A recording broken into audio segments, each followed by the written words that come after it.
Halo guys, masih bersama saya Muhammad Abu Muiz dalam channel Mams Akuntansi Pajak. Kali ini kita akan bahas tentang current liabilities and contingent liabilities, di mana nantinya yang berhubungan dengan kewajiban lancar dan kewajiban kontingensi ini sering terjadi dalam perusahaan. Kita langsung saja masuk ke pengertian kewajiban lancar.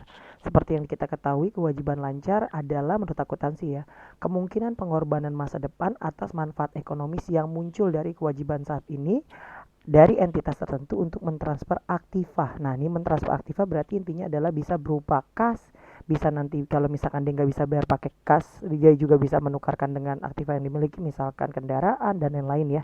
Intinya adalah mentransfer aktiva adalah kekayaan yang dimiliki perusahaan ya, atau menyediakan jasa. Nah, itu bisa juga pembayarannya menyediakan jasa. Jadi bukan hanya semata-mata dibayarkan lewat kas saja ya, bisa juga dia oke deh kita barter dengan jasa gitu ya kepada entitas lainnya di masa depan sebagai hasil dari transaksi atau kewajiban di masa lalu. Jadi harus ada syarat terjadinya transaksi atau kejadian di masa lampau. Kalau nggak ada kejadian di masa lampau, gimana mungkin muncul pengorbanan yang akan dilakukan di masa depan gitu loh. Jadi harus ada dulu apa sih sebabnya. Oh, sebabnya adalah misalkan contoh, sebabnya adalah karena kita beli barang pakai kredivo. Kredivo berarti kan kita belum bayar nih. Oh, berarti itu muncul kewajiban kita untuk melunasi kredivo karena ada pembelian barang tadi itu ya yang dimaksud dengan kewajiban.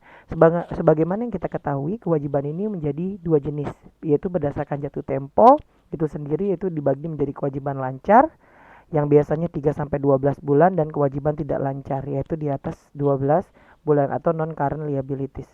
Nah, sementara karakteristik utama dari kewajiban dibagi menjadi tiga, yaitu kewajiban masa kini. Jadi kewajiban itu adalah terjadi karena periode ya atau transaksi di masa lampau dan harus dilunasi ketika sudah jatuh tempo ya. Yang kedua, terjadi karena ada peristiwa masa lampau. Tadi tiga, hasil dari arus kas keluar sumber perusahaan seperti kas barang dan jasa. Jadi ini nanti sumber arus kas keluar bisa berupa kas, bisa berupa barang, bisa berupa dengan jasa. Terus kita di sini masuk ke dalam pengertian kewajiban lancar. Seperti yang kita ketahui tadi, kewajiban lancar itu dipengaruhi karena periode jatuh temponya. Berarti kalau kita lihat di sini, kita langsung saja syarat menjadi kewajiban lancar terpenuhi. Yang pertama, kewajiban diharapkan dapat dipenuhi dalam siklus operasional normal perusahaan. Berarti dari siklus normal perusahaan itu adalah satu periode akuntansi, yaitu 1 Januari sampai dengan 31 Desember. Ya, rata-rata seperti itu. Berarti intinya adalah satu siklus operasi normal perusahaan. Yang kedua, kewajiban diharapkan dapat dipenuhi dalam jangka waktu maksimal adalah 12 bulan setelah tanggal pelaporan pengakuan kewajiban. Jadi misalkan kalau kita ada beli barang tadi di Kredivo tanggal 5 Februari, oh berarti kalau misalkan kita di situ jatuh temponya adalah 6 bulan, berarti kita harus bayar adalah di bulan tadi Februari, Maret, April, Mei, Juni, Juli. Berarti 5 Juli iya, sekitar tanggal 5 Juli ya tadi ya.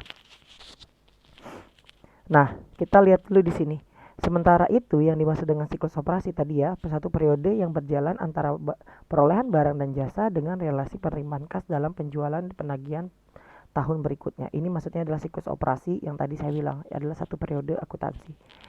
Nah, berikut ini beberapa contoh kewajiban lancar atau yang disebut juga bisa dibilang dengan kewajiban jangka pendek. Yang pertama ada utang usaha, wesel bayar, pendapatan diterima di muka, utang dividen, utang pajak, dan utang pajak penghasilan. Yang ini utang pajak penjualan dan ini utang pajak penghasilan.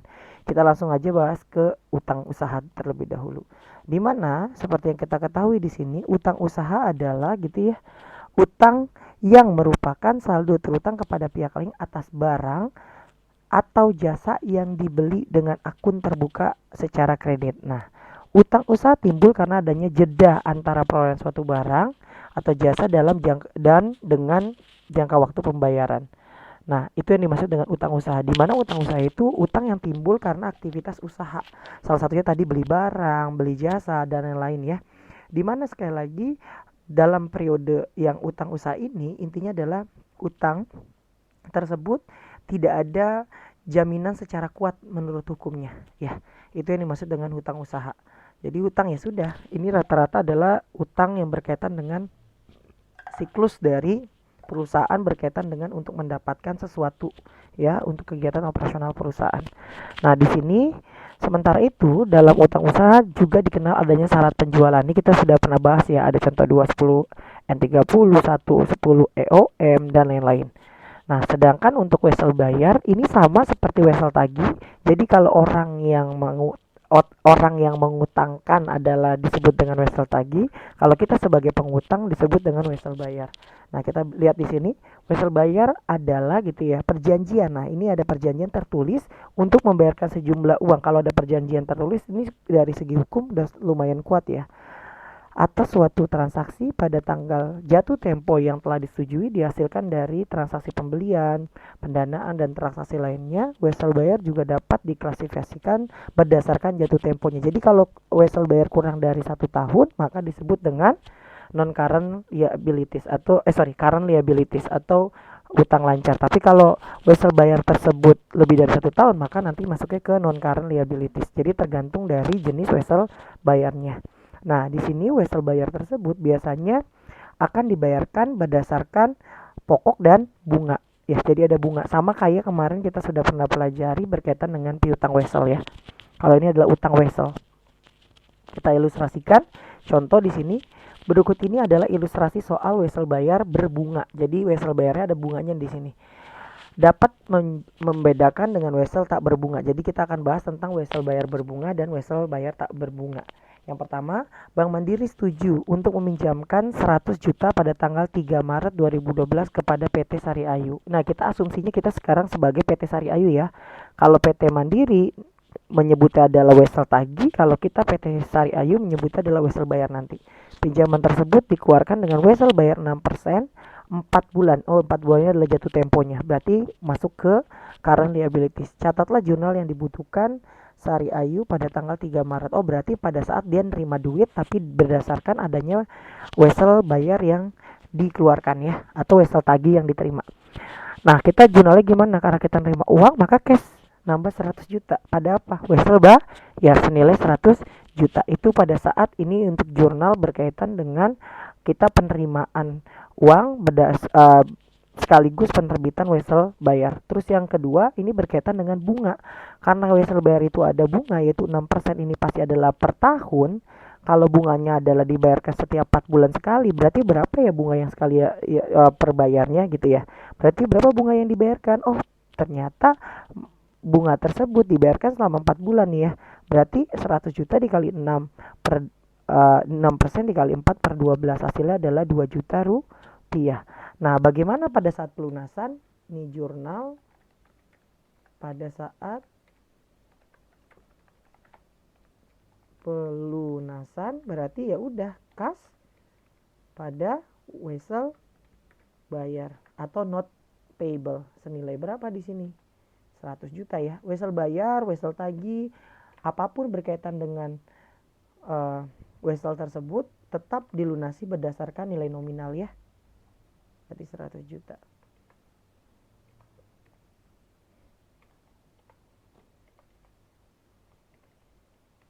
Nah, ini jurnalnya beban bunga pada utang bunga ya, karena bunganya belum dibayar. Kalau udah dibayar berarti beban bunga pada cash.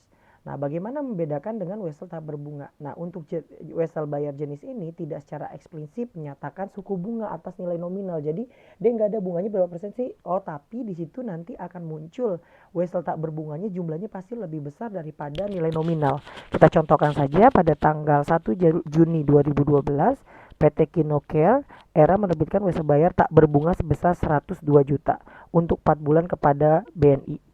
Diketahui bahwa nilai sekarang atas wesel bayar tersebut adalah 100 juta. Oh, berarti nilai nominalnya adalah 100 juta. Buatlah jurnal yang diperlukan untuk dicatat perusahaan pada tanggal penerbitan wesel, mencatat utang, bunga, dan pada saat jatuh tempo. Oh, berarti yang pertama adalah kita mencatat dulu kita nerima nih penerbitan wesel. Berarti kita nerima uang ya, kas 100 berdasarkan nilai nominal pada 100 juta. Ini berkaitan dengan wesel yang kita kas yang kita terima atas nilai nominal cash, atas nilai nominal wesel bayar. Nah, terus yang 102 ini gimana? 102 ini kan berarti kan sisanya adalah 2 juta. Nah, 2 juta itu sebenarnya beban bunga, tapi karena secara eksplisit maka kita tulisnya adalah beban bunga pada wesel bayar. Jadi jangan pakai utang ya, utang bunga, tapi dimasukin ke wesel bayar. Jadi seakan-akan wesel bayarnya tetap jumlahnya adalah 102 juta. Itu yang membedakan antara yang ini Walaupun sama-sama 102 juta, tapi di sini bukan wesel bayar tapi utang bunga. Nah, tapi kalau yang di sini beban bunga pada wesel bayar senilai 2 juta. Nah, bagaimana pada saat pelunasan jatuh tempo? Ya sudah, wesel bayarnya kan jadi totalnya adalah 102 juta. Jadi udah wesel bayar pada kas. Pada ini 4 bulan ya. Berarti Juni, Juli, Agustus, September ya. Di bulan September. Nah, sekarang kita bahas tentang jatuh tempo berjalan utang jangka panjang. Nah, utang jangka panjang yang akan jatuh tempo saat ini tidak boleh dicatat atau diakui sebagai kewajiban lancar apabila, jadi kan misalkan utang jangka panjang kan berarti tadi periodenya adalah lebih dari satu periode siklus akuntansi, berarti lebih dari 12 bulan. Nah, sebenarnya untuk untuk utang jangka panjang ketika dibayarkannya adalah setiap bulan atau misalkan per tahun sekali, itu bisa menjadi kategorinya utang jangka pendek atau current liabilities. Nah, tapi di sini ada berkaitan dengan utang jangka panjang yang akan jatuh tempo pada saat ini tidak boleh dicatat atau diketahui sebagai kewajiban lancar apabila yang pertama ditarik atau dilunasi dengan aktiva yang terakumulasi untuk tujuan tersebut secara layak, tidak ditunjukkan sebagai aktiva lancar. Jadi gini, jadi misalkan kita punya utang, jangka waktunya adalah 2 tahun. Oh, berarti kan utang ini adalah 2 tahun ya. Kita bayarkan kan ya. Nah, selama 2 tahun ini apakah dibayarnya itu secara cicilan per bulan atau langsung nanti pada saat di akhir periodenya, berarti di benar-benar di tahun kedua gitu loh. Nah, kalau dia bayarnya per bulan, nanti bayaran cicilan per bulan itu dimaksud dengan current liabilities. Itu kalau misalkan perusahaan mengangsur ya. Tapi kalau perusahaan ini nggak mengangsur, dia langsung membayar di tahun kedua gitu ya, senilai sekian misalkan, oh berarti dia bukan termasuk kategori yang dimaksud dengan current liabilities. Itu yang dimaksud dari poin A. Jadi tergantung perusahaannya, dia bisa melakukan tadi opsi dia membayar per bulan. Kalau per bulan berarti itu termasuk kategori utang tidak lancar atau utang jangka panjang yang dibayarkan berdasarkan metode current liabilities atau utang lancar. Tapi kalau misalkan dia nanti dibayarkannya tetap 2 tahun sekali, berarti 2 tahun aja ya pada saat jatuh tempo, maka nanti itu bukan termasuk kategori utang lancar. Itu poin yang A, intinya kayak gitu. Terus yang B, didanai kembali atau dilunasi dari penerbitan utang baru. Jadi kalau misalkan kita nggak bisa bayar utang usaha gitu ya, terus kita terbitin, ya udah deh kita ganti utang usahanya jadi utang wesel. Nah, itu bukan termasuk kategori diakui sebagai kewajiban lancar. Dikonversi menjadi modal yang sah. Nah, nih tadi kita juga udah nggak bisa nih bayar utang. Ya udah gimana, kamu masuk aja ke dalam struktur modal perusahaan. Nah, itu yang dimaksud dengan dikonversi menjadi modal yang sah. Kita masuk terus di sini, kewajiban jangka pendek yang diharapkan akan didanai kembali. Nah, ini maksudnya gimana? Kewajiban jangka pendek yang diharapkan akan didanai kembali adalah utang yang dijadwalkan akan jatuh tempo dalam jangka waktu 1 tahun setelah tanggal neraca perusahaan atau dalam siklus operasi perusahaan, mana yang lebih lama. Suatu perusahaan diharuskan untuk mengeluarkan kewajiban jangka pendek dari kewajiban lancar hanya jika kedua kondisi terpenuhi. Yang pertama, perusahaan harus memiliki rencana mendanai kembali kewajiban atas dasar jangka panjang. Jadi tadi ya saya bilang ya, misalkan kita kredit motor. Nah, kredit motornya ini dibayarnya per angsuran atau tidak. Kalau dibayarkan per angsuran per bulan, nah itu kategori yang A. Jadi perusahaan harus memiliki rencana untuk mendanai kembali kewajiban atas jangka panjang. Jadi kredit per motor misalkan 5 tahun gitu ya, maka kita kalau dibayarkan per bulan, maka itu dimaksud dengan kewajiban jangka pendek yang diharapkan akan dinilai kembali. Terus yang B, perusahaan harus menunjukkan kemampuan untuk melaksanakan pendanaan itu kembali. Itu sama ya, berkaitan dengan yang tadi. Lanjut ke utang dividen. Yang dimaksud dengan utang dividen adalah jumlah yang terutang oleh perusahaan kepada pemegang saham di kategorinya, kepada pemegang saham sebagai hasil dari otorisasi dewan direksi. Jadi kita sudah mengumumkan dividen, tapi dividennya belum dibayarkan kepada pemegang saham, tapi sudah diumumkan. Nah, itu yang dimaksud dengan utang dividen. Dividen menjadi utang pada saat diumumkan, tadi saya bilang ya, oleh dewan direksi perusahaan. Utang dividen tidak bertambah seperti halnya bunga pada obligasi gitu ya. Dividen saham preferen kumulatif yang telah diakumulasi tetapi belum diumumkan tidak diakui sebagai kewajiban. Begitu juga dengan utang dividen yang bentuk saham tambahan juga tidak diakui sebagai kewajiban. Jadi tergantung, kalau kita bayarnya adalah dividennya tadi kita bukan masukin ke modal gitu ya, misalkan dividen pada modal lah, itu bukan kewajiban. Tapi kalau dividen pada utang dividen baru itu masuk dengan kewajiban. kewajiban. Nah, untuk yang ini deposito yang dapat dikembalikan. Nah, deposito kas yang dapat dikembalikan dapat diterima dari pelanggan untuk menjamin pelaksanaan kontrak atau jasa sebagai jaminan untuk menutup pembayaran kewajiban yang diharapkan di masa depan. Ini kita langsung masuk ke pendapatan diterima di muka. Seperti yang kita ketahui ya, kata dasar pendapatan diterima di muka berarti adalah kita sudah menerima uang atau pembayaran atas apapun, baik berupa jasa kah, baik berupa barang kah, tapi kita belum melakukan penyerahan atas jasa tersebut. Ya, itu berkaitan dengan pendapatan diterima di muka. Kita sudah menerima full pembayaran atau kita sudah menerima dari uang perusahaan tersebut udah bertambah karena ada penerimaan pembayaran, tapi kita belum menyerahkan jasa maupun barang. Ya, itu berkaitan dengan pendapatan diterima di muka. Nah, contoh ya, kas pada pendapatan diterima di muka. Ini ketika uang muka diterima. Jadi kayak misalkan kita tadi kita misalkan kita misalkan adalah perusahaan yang bergerak di bidang sewa menyewa apartemen. Nah, kita sudah nerima uang nih berkaitan dengan sewa menyewa apartemen. Ya, selama misalkan apartemen kita ternyata disewa 1 tahun, kita menerima uang full 1 tahun tersebut senilai misalkan 10 juta. Nah, itu berkaitan dengan ketika uang diterima di muka tapi jasa yang kita berikan belum dinikmati sama si pembeli kita. Nah, itu berkaitan dengan tadi ketika uang muka diterima, berarti kas pada pendapatan diterima di muka. Nah, ketika pendapatan diterima maksudnya adalah betul-betul ini berkaitan dengan pendapatan tersebut betul-betul terrealisasi. Berarti pendapatan diterima di muka bukan kas lagi, masa kasnya berkurang. Ini pada pendapatan jasa ya, bukan kas.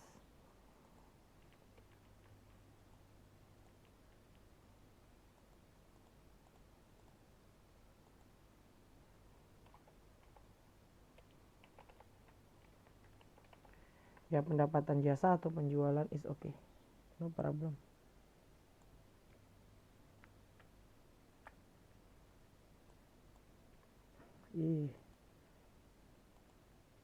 Ya, intinya gitu ya. Udah. Nah, contoh nih, misalkan pada tanggal 1 Februari 2012 PT Indofood menerima pembayaran sejumlah 20 juta untuk produk mie instan yang dipesan pasar swalayan di Jakarta. Jadi dia menerima duit ya untuk penjualan produk mie instan. Sesuai dengan perjanjian, barang dagang tersebut dikirim pada tanggal 1 April. Nah, di sini 1 Februari, sini 1 April. Lama juga ya dia mengirim barangnya, hampir Februari, Maret, 2 bulan.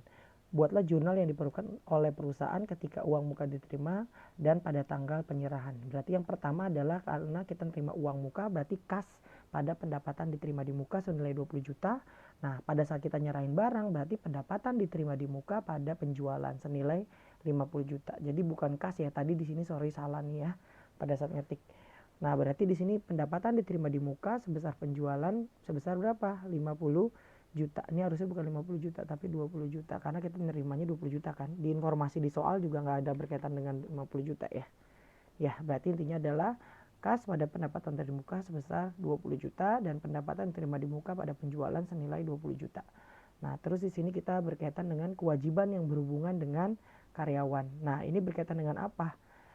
Ya, berarti intinya adalah ketika kita membayar gaji, upah di akhir periode akuntansi, tapi gaji tersebut belum kita bayarkan, itu yang disebut dengan kewajiban yang berhubungan dengan karyawan atau disebut dengan salary payable atau wage payable, utang gaji atau utang upah. Nah, kompensasi tersebut dilaporkan pemotongan gaji, absensi yang dikompensasi, dan bonus. Karena ini elemen dari biasa yang diterima sama si karyawan. Sedangkan di sini akan masuk yang materi selanjutnya adalah provisi. Provisi adalah kewajiban yang baik jumlahnya maupun waktunya terjadinya masih bersifat belum pasti. Jadi kita sudah memikirkan bahwasanya nanti kita akan mungkin, kata-katanya harus mungkin ya. Karena kalau tidak pasti berarti nggak boleh jawaban itu ini harus gini, enggak ya. Tapi mungkin kewajibannya nanti akan timbul sekian. Nah, itu berkaitan dengan provisi. Kata-kata provisi itu berarti adalah kewajiban tersebut muncul yang masih bersifat belum pasti atau belum dikatakan terjadi. Nah, hal tersebutlah yang kemudian membuat provisi berbeda dengan kewajiban lancar lainnya, ya, atau disebut dengan kewajiban kontingensi, ya. Nah, kita bahas lagi di sini. Secara umum, hampir setiap perusahaan dapat dipastikan mengetahui peristiwa masa lalu yang mengakibatkan timbulnya kewajiban di masa kini. Meskipun demikian, terdapat beberapa kasus yang tentu membutuhkan pendapat ahli untuk menentukan kewajiban kini yang timbul. Contohnya adalah kasus gugatan hukum. Nah, kalau kita ada gugatan hukum, kita nggak tahu ya dendanya berapa, ininya berapa. Kalau misalkan nanti di pengadilan kan kita, walaupun misalkan ada gugatan 1 miliar, belum tentu yang di ACC 1 miliar. Nah, itu berkaitan dengan kewajiban yang masih bersifat tidak pasti. Nah, perusahaan tidak dapat mengatasi masalah tersebut karena bukan bidangnya, melainkan pendapat ahli seperti ahli hukum, pengacara, yang sangat diperlukan untuk menentukan jumlah kewajiban, kemungkinan, kata-kata kemungkinan menang atau kemungkinan kalah. Nah, itu disebut dengan kewajiban kontingensi. Nah, kita bahas dulu. Salah satunya contohnya adalah garansi. Kita tahu ya, garansi itu pasti melekat terhadap produk atau jasa yang kita beli biasanya, ya.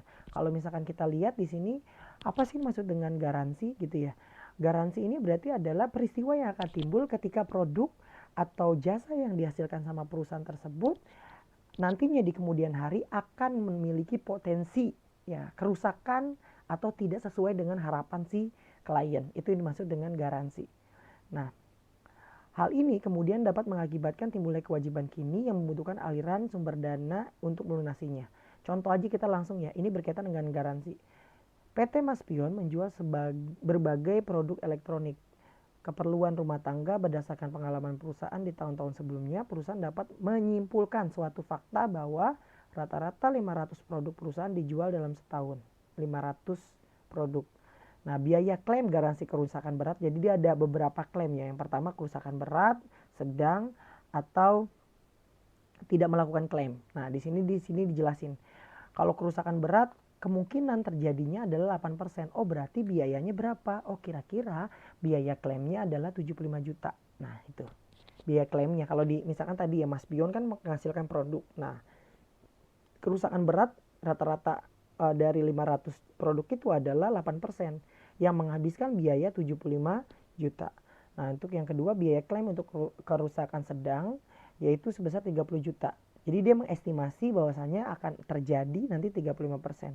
Sedangkan yang ketiga, probabilitas pelanggan yang tidak melakukan klaim adalah 57. Oh, berarti dari seluruh pelanggan yang membeli seluruh produk di Maspion ada sebesar 57% yang tidak melakukan klaim. Tapi kita bagaimana cara menentukan kewajiban garansi tersebut? Oh, berarti kalau kayak gini kita harus jurnal dulu.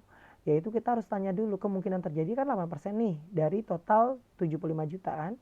Nanti berarti 8% dikali 75 juta ditambah dengan 35% dikali dengan 30 juta ditambah dengan 57% dikali dengan 0. Hasilnya adalah 16.500.000. Itu yang dimaksud dengan beban garansi pada utang garansi. Ya, itu yang maksud dengan kewajiban. Jadi kita mengestimasikan dari total kemungkinan terjadinya estimasi produk gagal yang tidak disekuai oleh pelanggan itu berapa persen. Nah, itu ya yang memungkinkan nantinya pelanggan itu melakukan klaim. Nah, itu berkaitan dengan tadi. Berarti beban garansi pada utang garansi. Kenapa pada utang? Karena kita belum tahu bener gak sih di kemudian hari di apa ini kan berdasarkan di histori nih. Histori tahun sebelumnya, ya. Nih, dalam setahun gitu ya, menyimpulkan dalam setahun sekian. Oh, berarti kemungkinan di tahun akan datang atau di tahun yang pada periode terjadinya di tahun yang akan datang, berarti berapa sih kemungkinan terjadinya beban garansi tersebut? Oh, berarti di sini beban garansi pada utang garansi sebesar 16.500.000. Nah, bagaimana dengan perkara hukum? Perkara hukum pasti juga membutuhkan yang disebut dengan estimasi kewajiban. Nah, ini saya lengkap ya, contohnya saja misalkan di sini pada bulan April 2012 PT. Baiklah, kita langsung saja masuk ke soalnya. Pada bulan April 2012 PT Bima Sakti mengalami perkara pengadilan berkaitan dengan masalah hak paten suatu barang produksinya. Dan prosesi perkara pengadilan tersebut cukup memberatkan perusahaan. Berdasarkan pendapat hukum, jadi pendapat ahli pengacara perusahaan, ada 3 kemungkinan. Yang pertama adalah perusahaan harus membayar sanksi denda 500 juta dalam jangka waktu 1 tahun. Ini merupakan kemungkinan terbaik yang dapat terjadi dengan tingkat probabilitasnya adalah 25%. Jadi tingkat keberhasilan adalah 25%. Yang kedua, perusahaan harus membayar sanksi sebesar 500 juta dalam jangka waktu 2 tahun. Kemungkinan ini yang paling mungkin terjadi dengan tingkat probabilitas 70%. Yang ketiga, perusahaan harus membayar sanksi berupa 900 juta dalam jangka waktu 3 tahun. Menurut pengacara, ini merupakan kemungkinan terburuk dengan tingkat probabilitas sebesar 5%. Nah, bagaimana caranya mengetahui di mana di sini ada informasi tambahan, diketahui tingkat bunga diskonto pada saat itu adalah 5%, hitunglah besaran profesi yang dapat diakui perusahaan. Jadi untuk profesi atau yang disebut dengan kewajiban kontingensi atau kewajiban yang nanti memiliki masa nilai yang tidak pasti, kan ini masih ada estimasi ya, berarti berapa yang nanti keputusan pengadilan kan kita belum tahu, tapi kita udah mengetahui bahwasannya perusahaan ini memiliki tadi pengacara ya untuk menentukan berapa sih presentase-presentasinya. Berarti berkaitan dengan hal tersebut kita bikin bagan seperti ini. Yang pertama kemungkinan terbaik, kemungkinan mungkin paling mungkin, yang ketiga adalah kemungkinan terburuk. Tadi 500 juta, 1 juta, 1 miliar, 2 miliar. Oh, berarti ini saya ganti aja ya. Ini soalnya tadi. Sorry, ini soalnya berarti di sini tadi 1 miliar adalah di sini berarti adalah 2 miliar. Ya, coba kita lihat. Nah, berarti bagaimana nih tahunnya 1, 2, 3. Nah, untuk nilai sekarang berarti kita pakai rumus present value. Berarti rumusnya gimana sih? Rumusnya adalah N gitu ya. Ini kan nilainya nih. Berarti kan future value-nya 500 juta gitu ya. Future value dikali dengan 1 per 1 plus N pangkat N gitu ya. Saya ulangi lagi. Berarti kalau udah kayak gitu, berarti kalau udah kayak begini, kita tinggal memilah bagaimana sih cara melakukan perhitungan dari profesi perkara hukum. Yaitu dengan cara tadi kita bikin tabel kemungkinan terbaik, kemungkinan mungkin, kemungkinan terburuk. Masing-masing di sini ada sanksi. Sanksinya adalah 500 juta, 1 miliar dan 1 miliar dan 2 miliar. Di mana tahunnya juga udah ada di sini. Nah, untuk nilai sekarang kita nyarinya menggunakan present value, yaitu berarti adalah rumusnya adalah nilainya, berarti tadi ya nilainya future value-nya gitu ya, dikali dengan 1 per 1 plus I pangkat N. Nah, I-nya kan tadi berapa I-nya? Ini nilai sekarangnya kan berarti kan 5% ya. Nanti kita interestnya adalah 5%. Berarti kalau kita pakai kalkulator, coba kita lihat. Di sini berarti kan tadi rumusnya adalah, kita cari dulu deh untuk bunganya berarti berapa sih? Tadi 1 dibagi 1,05. 1,05 dapat dari mana? 1 plus bunganya berarti kan 0,05 ya. Jadi 1,05 gitu ya. Pangkatnya pangkat 1 kan karena 1 tahun, maka tetap aja seperti itu. Maka hasilnya 0,923 sekian-sekian dikali dengan 500 juta. Nah, hasilnya adalah 46. Nah, ini dibulatin aja ya, 46190,467. Nah, itu untuk pembulatan. Nah, bagaimana dengan yang ini? Coba kita bandingkan lagi. Coba kita lihat ya untuk nilai sekarang yang ini. Berarti intinya adalah tadi kalau ini 2 tahun maka 1,05 dulu gitu ya. Kita pangkatkan, karena 2 tahun mati pangkat 2.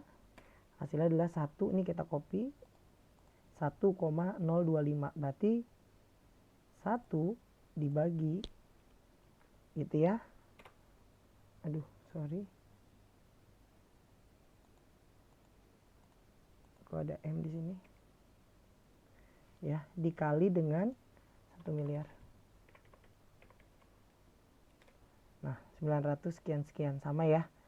Nah, bagaimana sekarang kalau kita yang ini sama aja kayaknya tadi. Berarti 1 plus 1,05 pangkat 3 dulu dicari, terus baru 1 dibagi hasilnya, baru dikali dengan 2 miliar. Nah, kalau udah demikian, maka nanti probabilitasnya tinggal kita lihat. Oh, ternyata probabilitasnya 25%, 70%, dan 5%. Hasilnya tetap 100% ya. Nanti tinggal ini dikali dengan ini dikali dengan ini dikali dengan ini. Ya, nih coba kita lihat, kita buktikan. Ini tadi 467 dikali dengan 0,25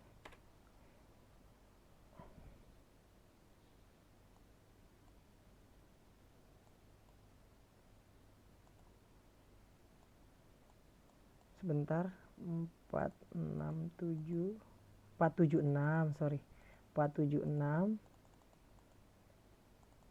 dikali 0,25 ya 199 ya. Nah ini juga demikian, 407 dikali dengan 70%, 178 dikali dengan 5%, maka hasilnya sekian. Maka kalau di total 840 300. Bagaimana cara jurnalnya? Ya udah, beban perkara hukum pada kewajiban hukum, karena belum tahu kan, berkaitan dengan demikian. Nah ini berkaitan dengan kontrak yang memberatkan. Nah dalam suatu perusahaan biasa dikenal adanya kontrak memberatkan, yaitu kontrak di mana biaya yang tidak dapat dihindarkan untuk memperoleh atau untuk melaksanakan kontrak tersebut melebihi manfaat yang diperoleh. Contoh di sini PT Pindo Deli menyewa tanah dan bangunan selama 4 tahun dalam bentuk sewa operasi dan menjalankan produksinya di tempat itu. Pada tahun kedua, perusahaan memindahkan pabriknya ke tempat lain karena terdapat tempat yang sekarang sudah terlalu tinggi upah minimumnya. Jadi misalkan tadi di Bekasi karena udah tinggi, maka dipindahkan ke pulau Jawa lainnya, misalkan ke Jogja. Nah itu yang disebut dengan memindahkan. Akan tetapi perusahaan tidak dapat membatalkan sewa karena sewanya sudah dikontrak 4 tahun ya. Nah dan bangunan tersebut masih memiliki masa manfaat yaitu 2 tahun lagi nantinya, atau masa sewanya tersebut 2 tahun lagi. Selain itu perusahaan juga tidak dapat menyewa tanah dan bangunan tersebut kepada pihak lain. Jadi dia tidak bisa menyewakan. Dengan kondisi tersebut maka perusahaan dapat mencatat sisa beban sewa 2 tahun tersebut sebagai provisi pada tanggal neraca, yaitu kerugian kontrak leasing pada kewajiban kontrak leasing. Ini berkaitan dengan tadi ya, berkaitan dengan kerugian yang berkait ketika adanya kontrak yang memberatkan karena dia tidak bisa melakukan penyewaan kembali, dan juga selain itu mau tidak mau perusahaan ini pindah. Jadi otomatis adanya kerugian berkaitan dengan kontrak leasing.